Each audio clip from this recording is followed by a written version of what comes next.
Hey, so this workshop that I'm offering right now is short form videos. And you're going, what the heck's a short form video? You might know these videos better as TikTok, Reels, Shorts on YouTube, and other types of platforms.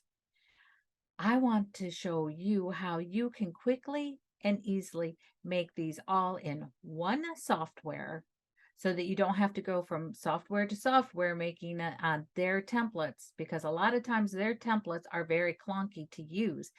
And let's face it, sometimes our fingers are a little fat and don't quite can't make those cuts. And it's frustrating. And it's like, "Ugh."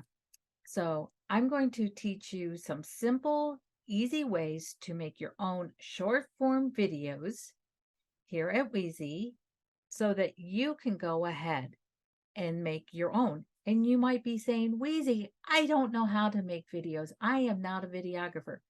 That's great because the reason for these videos is they're supposed to look like an amateur put them together. They're supposed to be short and choppy and to the point. Could be fun, can be serious, can be on how to's. But the thing is if you want to learn how to do these kind of videos and you want that hands-on learning, that step-by-step learning, that's what you're going to get here during this workshop with Weezy. So go ahead and click the button below to sign up now.